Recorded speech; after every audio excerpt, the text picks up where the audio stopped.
അസ്സലാമു അലൈക്കും. ഞാൻ ശ്രീമതി കൂട്ടുകാരെ, നമ്മുടെ ഉസ്താദുമാര് മന്ത്രിമാരെടുത്ത് വിട്ടിട്ടുണ്ടെങ്കിൽ അങ്ങനെ അവരാളത്തുമാര് സ്വീകരിക്കുന്നൊക്കെ ചെയ്യുന്ന കണ്ട് സൈക്ക് വയ്യാതൊരു വഹാബി MLA എംബസിയിലേക്ക് പൊട്ടിത്തെറിക്കുകയുണ്ടായി.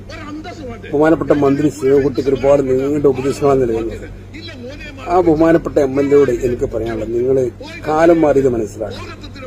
ഇതൊരു മന്ത്രിയാണ് കർണാടകയിലെ. ഉസ്താദിനെ കൊണ്ടുപോകുന്ന ആ ഒരു ആദരവും ബഹുമാനവും കണ്ട് നിങ്ങൾ മലേഷ്യൻ പ്രാന്തൻ അൻവർ ഇബ്രാഹിം ഉസ്താദിനെ കൊണ്ടുപോകാൻ വേണ്ടി സ്വന്തം വിമാനം അയച്ചിട്ട് കൊണ്ടുപോകണം കേരളത്തിൽ നിന്ന്. എന്നിട്ട് അവാർഡ് കൊടുക്കണം, ആദരിക്കണം. കാലം ഒരുപാട് മാറി. ഇപ്പൊ നിങ്ങളെ പല ആവശ്യങ്ങൾ നേടിയെടുക്കാൻ ആ ഉസ്താദന്മാരെ അടുത്ത് വരേണ്ട സാഹചര്യം പടച്ചിറപ്പ് വരുത്തിയിട്ടുണ്ട്. വലിയ ഇസ്സത്ത് പടച്ചിറപ്പ് ഉസ്താദന്മാർക്ക് നൽകിയിട്ടുണ്ട്. ബഹുമാനപ്പെട്ട കാന്തപുരം ഉസ്താദ് ത്യാഗങ്ങളും യാതനയും വേദനയും സഹിച്ച് ഈ സമുദായത്തെ സമുദ്രിച്ചിട്ടുണ്ട്. ഉസ്താദന്മാരെ സമുദ്രിച്ചിട്ടുണ്ട്. പഴയ ഉസ്താദന്മാരിന്റെ ഒപ്പം അവരൊക്കെ ഹൈ ലെവലിലാണ്. മാഷാഅല്ലാഹ്, കാണാൻ തന്നെ എന്തൊരു ചന്താപ്പത്തെ ഉസ്താദന്മാരല്ലേ. നിങ്ങൾ ആഗ്രഹിക്കണം എന്താ ആ സൈക്കിളുമ്പോ പോണേ മദ്രസ മൂലക്ക് ഒതുങ്ങിക്കൊടു ഉസ്താദന്മാരില്ല. നിങ്ങൾ പറഞ്ഞിങ്ങനെ കേട്ട് നടക്കണേ, അതിനി നടക്കില്ല. ആ കാലം ഉസ്താദ് മാറ്റിയെടുത്തിട്ടുണ്ട്. കുറച്ച് കാലഘട്ടം മാറി. നിങ്ങൾ അറിയണ്ടേ, പത്തിലും ഭരണമില്ലാത്തതൊന്നും മനസ്സിലാക്കിയിട്ട് ചെന്നുകൊണ്ട് അല്ലേ. അപ്പോൾ കാര്യങ്ങൾ മനസ്സിലാക്കുക. എന്നിട്ട് ഇതുപോലുള്ള പ്രശ്നമൊക്കെ നിയമസഭയിൽ നടത്തുക.